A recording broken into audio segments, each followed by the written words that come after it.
Hello my beautiful people, welcome back. Here's your daily reminder that social media is fake. I am wearing shorts with this outfit that don't match. I'm about to do a 6-day work week outside of my social media stuff, which means I've been home doing chores and playing enough Skyrim to make me think I am the Dragonborn. I'm also currently on my period, and my girlfriend who lives in a different country is in another different country right now for a competition, which means I am lonely. So we're gonna hang out, okay? I was gonna do homophobic TikToks, I still might do it this week, but I think today I just wanna do queer memes. I'm in a mood, and it's not a good one. And I don't think that would help. One time a girl was sitting on my face and I started to get short of breath because she was keeping her legs too close together. And I was trying to subtly get her to stand up a bit by tapping her thigh, but she didn't react, so right when I got lightheaded, I just sat up, picking her up, tackling her, and slammed her into the bed. She thought it was the hottest thing anyone's ever done to her, and I never told her it was because I thought I was gonna die. You don't have to tell her, because guess what? It worked. It worked for you, it worked for her. It worked for her because hottest thing that's ever happened to her worked for you because you got to live. You know, it's really like a win-win situation. But truly, if you were to go, that would be the way to go. I think I could die happily between thighs. Like if I knew that I had to die tomorrow, how would I wanna go, right? Let's break it down. Drowning? Terrible. Fire? Nah, I'm good off that. The smoke in your lungs and no, I'm okay. Falling from a height? Sure, probably not the worst as long as you're not like alive after the big smush. I can just imagine everything flashing before your eyes. Between some thighs though? What a way. What a heavenly way to go. Sure, suffocation, no breathing. However, I would die doing what I love. Mom, I like girls. The way her shirt just says emo. Oh, that's normal, sweetie. All girls of your age go through that. Don't worry. Mom, is there something you want to say? I have so many people who comment stories like this about their parents. Like, I'm not kidding you. So many people on social media throughout my years of posting videos have told me stories of this timeless times. I'm pretty sure somebody just commented the other day about how their father said everybody's a little bi or everybody goes through a bi phase, which is like, my brother in Christ, I need to tell you something immediately. And that there's a difference between questioning and like being attracted to somebody, right? Because some people maybe at some point question their sexuality. However, if you're sitting there and referring to it as a bi phase, where you were genuinely attracted to somebody of the same sex and genuinely wanted them in that capacity, brother, I don't think that's a phase. I think you were into that person. It's not the straightest thing to do. If you don't like gay marriage, blame straight people. They're the ones who keep having gay babies. I've been saying this, and like, I know this is a common phrase, I know I didn't invent it, but truly, people will be like, oh my god, the queers are turning the kids queer. And it's like, no, you're having gay kids. And it's such a funny thing when people say that, right? Because I've had people say that to me as a queer content creator where they're like, you're just trying to turn kids queer. No. And also, I was a queer kid for a very long time. I came out at 13. I didn't even know what gay was when I realized I was gay when I was like 10.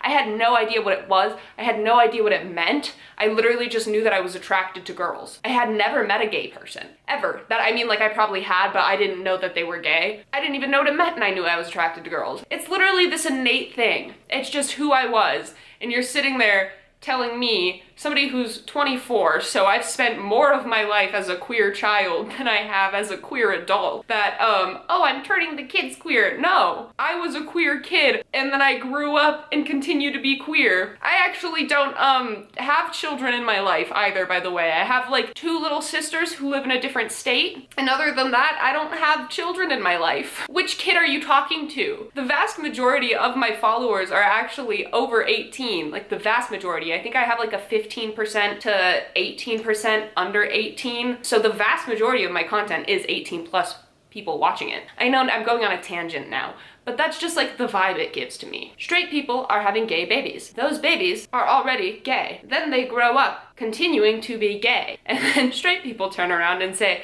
hey, that gay person who was literally a queer kid and was innately queer as a kid, they're the one who turned the kids gay. The logic just doesn't logic. And like, of course, there are people who come out later in life, and that's totally amazing and great, and I'm happy for anybody who discovers who they are at any point. But for a lot of people, we're queer kids that turn into queer adults. Or for even those people who haven't come out, they're still queer kids who just were maybe closeted or maybe just weren't aware yet. And that's okay. Like, ugh. It reminds me of they're turning the frogs gay. I hug other women slightly off center so our boobs fit together like puzzle pieces. I like this. Now, I've never done this on purpose, but I want to now.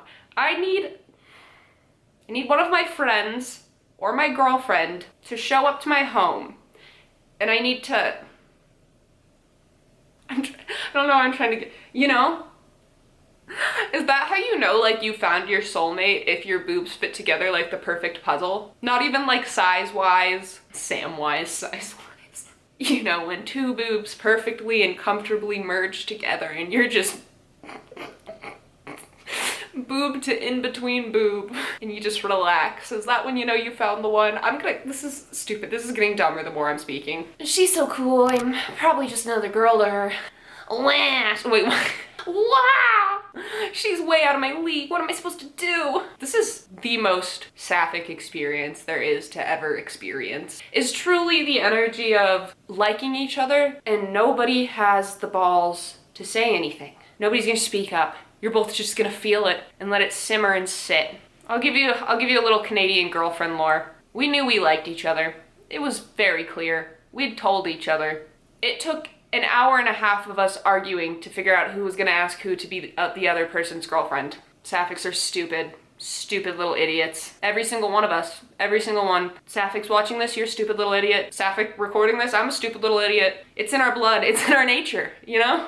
But hey, lots of straight people have things called situationships, which I personally don't understand. I'm sure queer people have them too, but I don't. I don't understand the point of a situationship. I know I'm getting sidetracked on this video. I don't care. This is my channel. We're gonna talk about what I want to talk about. Situationships make no sense to me. Just date or don't date. What's the point? Because to me, a situationship is when you're literally dating, but you just won't put the label. It doesn't make any sense to me. Like, you're either just leading each other on, or you're putting everything that you would into a relationship, but just shying away from a label. And not everything needs a label. That's not what I'm saying. But typically, like, when I hear stories about situationships, there's one person that's just being dragged through the mud while the other person is, like, being controlling, but being like, but I don't want to put a label on it.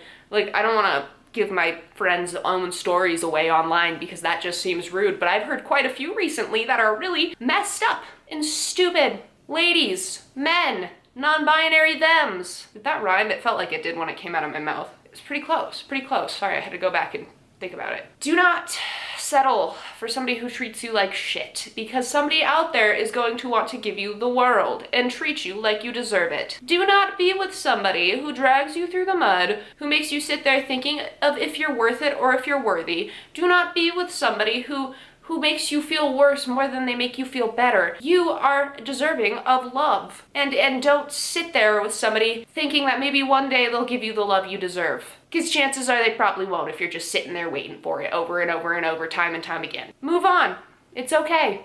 Find something worth having. Lesbians are so good at pointing out romantic chemistry between women on TV, but in real life it takes 3 years of friendship and an entire peer-reviewed scientific paper to convince us that a girl might like us back. First of all, love you Sarah Paulson, hi. Mommy, sorry, I mean hi. Put me down, put me down, put me down. I'm sorry, that was so disrespectful. I don't know this woman. There's nothing more misogynistic than a room full of Sapphics watching a movie with a hot actress, and you cannot convince me otherwise. You cannot. Everybody's sitting there like, respectfully, sure. Yeah, you know what? Respectfully. Respectfully, disrespectfully. Yeah, this just goes off the same thing that we were just talking about. I'm losing my mind. Power-hungry Baldur's Gate 3 player stacks Karlach with enlargement magic until she's a 20-foot, 5-ton giantess who could kill a dragon by jumping on it. Alright, which one of you fucking lesbians is it? If you don't know, Karlach is this character in Baldur's Gate 3, I'll throw her on the screen, that a lot of people, a lot of Sapphics, are obsessed with because she gives muscle mommy. Not my words, the words of others. Personally, I'm a Shadowheart girl. Specifically, Shadowheart with the white hair. Hello? Oh, sorry, can we just have a moment? I may be a hater and a gatekeeper, but I'm also God's favorite princess, and the most interesting girl in the world. Anyways, yeah, Karlak, Muscle Mommy, a lot of Sapphics are into her because she just has that like hot, I will protect you and just want you to be safe in my arms energy. Personally, I am more of a Karlak, so maybe that's why I'm more attracted to a Shadowheart. Shadowheart would also protect, but you know what I'm saying? Like, I'm more of the let me protect you and take care of you and wrap you up in my arms. So maybe that's why I'm more attracted to less Muscle Mommy. Although Muscle Mommies are hot, I don't want to speak as if objectively they're not attractive. Just less my type. And then we look up here in Shadowheart. Hello, hi. I flirted with her for a whole year. She thought I was joking the whole time. I don't know who this YouTuber is. I saw this thumbnail on Reddit. I had myself a hoot and a holler. A giggle and a gasp, if you will. This sent me because how truly real can you get? This reminds me of this time that I went on a whole ass date with a girl when I think I was in ninth grade. And I didn't even know it was a date. Oh my god, you know what? The same thing happened to me when I was in high school. I think I've told this other story online before. I was out of a relationship in high school, and a friend that I had a crush on took me out to dinner in the arcade at Walmart, which, you know, was happening in my small town. It wasn't really happening. There just happened to be an arcade in our Walmart, and it was really small. But we went to dinner, and we went to the arcade, and then we went for a drive around town. And then I found out after she had gotten a boyfriend that it was a date, and she had thought that I wasn't interested because I just never brought it up again. This is the same friend that I gave hickeys to in the bathroom, and just, Oh, we're just having fun. Just a silly little good time. like, you're stupid. Oh, we're all little idiots. Silly little Sapphics, stupid. There are two wolves inside you. One hates the over-sexualization of women in media. The other loves hot girls and titties. You are gay. Both my wolves are gay. It's a gay feminist wolf. This goes exactly back to what I was just talking about. There's nothing more respectfully misogynistic than a room full of Sapphics with a hot woman on screen. All of us collectively are like, ooh, you date women, right? Yeah, I don't, but aren't you tired of men invading lesbian spaces and toilets, blah, blah, blah? Did she just assume I'm a TERF? Big breath in. Actually, first of all, I hate TERFs. All my homies hate TERFs. If you're a TERF and you're on this video, I really don't fucking want you here. Get the fuck out. I don't like you. You're not gonna change my mind. I think you're a shitty human being. All my homies hate TERFs. Get the fuck out. And if you're a TERF, you're TERFable. You're terrible. Trans rights. All day, every day. And when I talk about feminism, that includes trans women. So literally, fuck off. I didn't expect to get angry at these memes today, but you know what? If the Red River is gonna flow, I'm glad it has a direction to fucking target, and it's TERFs. Not that I'm gonna like bleed on them. You know what? This is gay life hack. If you don't feel motivated to do something, pretend your future wife asked you to. You'll get a gay burst of energy because you love your future wife dearly. Sometimes I wake up on FaceTime with my girlfriend. I'm really just talking about my girlfriend in this video. I need you to get over it because I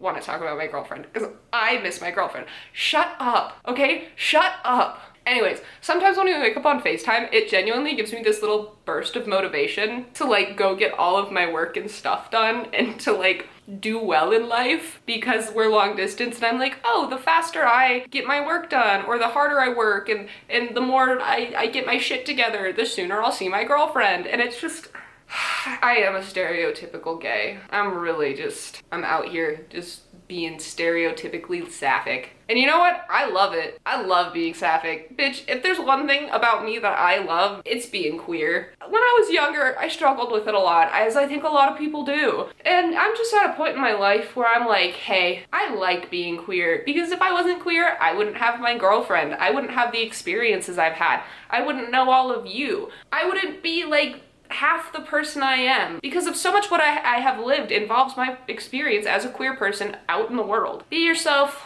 Don't let anybody take that from you. You're pretty, you're cool, and you are deserving of love. I'm gonna go play more Skyrim. I started the Bard's College. I'm trying to 100% it, like achievements and all. Finished the Thieves Guild last night, finished the main quest. That was the first thing I did. Doing the Bard's College now. I've been doing some miscellaneous quests as well. I'm trying to figure out if I want to start the Dawn Guard later or if I want to start the Dark Brotherhood next. Aventus Argentino. Aventus needs my help. All right, bye guys, bye. Oh, socials are in the description, yeah.